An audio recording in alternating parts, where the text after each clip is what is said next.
અલ્પેશ કથિરિયાએ મારા વાળ પકડી અને 2 તમાચા માર્યા. ભાઈની પતંગની દુકાને ગ્રાહકને ટીકા પાટુનો માર માર્યો. પાટીદાર નેતા સહિત 3 સામે ગુનો નોંધાયો છે.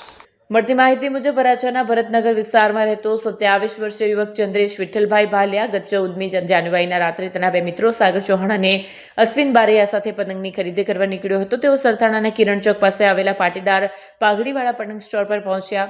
ખરીદી દરમિયાન પતંગના ભાવતાલ બાબતે ગ્રાહક ચંદ્રેશ અને સ્ટોર સંચાલક વચ્ચે રકઝક થઈ.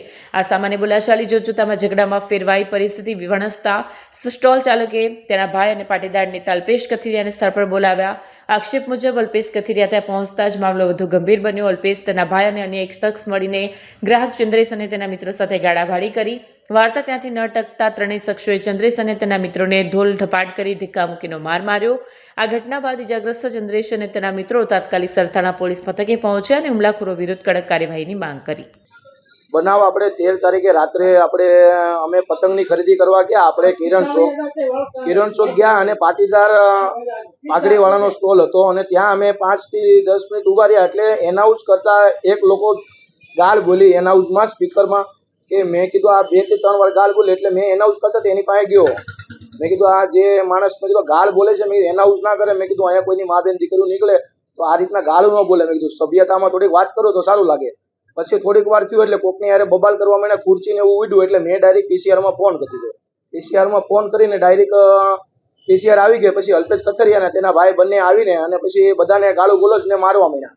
એટલે મેં પછી કીધું કે આની પાસે કોઈ સત્તા નથી, કોઈ પોલીસવાળાની જાહેરમાં બધાને મારે છે અને પોલીસવાળા તંત્ર કોઈ પણ કાંઈ જાતનું કંઈ કરી નહીં રહ્યા. એટલે પછી મેં મારી રીતના મારો મોબાઈલ કાઢીને વિડીયો ચાલુ કર્યો.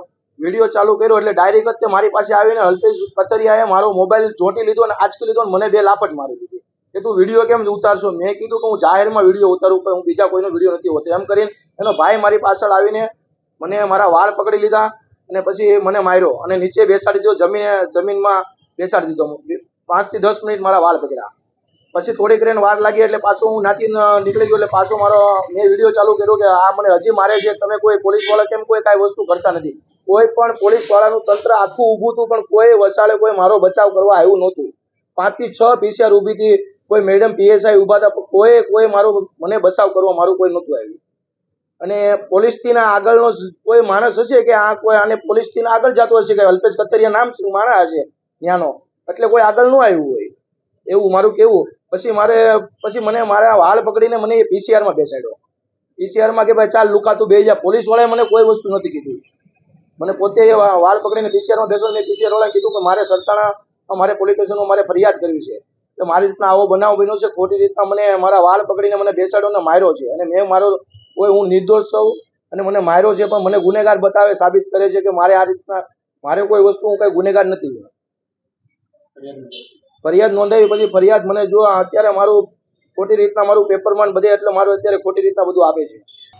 तारीख 14/1/2026 को उत्तरायण के दिन सरथाना पुलिस स्टेशन के विस्तार में किरण चौक के पास एक पतंग के स्टॉल में मारामारी का घटना सामने आया है.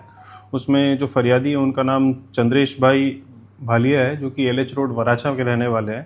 और समा वाला जो है वो अल्पेश कथिरिया है और उनके एक भाई है और एक अन्य व्यक्ति है. इसमें हमने BNS की धारा 352, 115B और 54 के तहत फरियाद दाखिल की है, NC फरियाद. और इसमें लड़ाई जो हुई थी वो बेसिकली पतंग के प्राइस को लेके कुछ बोलाचाली हुई थी. उसके बाद दोनों के बीच में लड़ाई हुआ था, जिसमें PCR कॉल हुई थी और उसके बाद इसमें फरियादी ने फरियाद दाखिल कराया और इसको फरियाद हमने लिया है.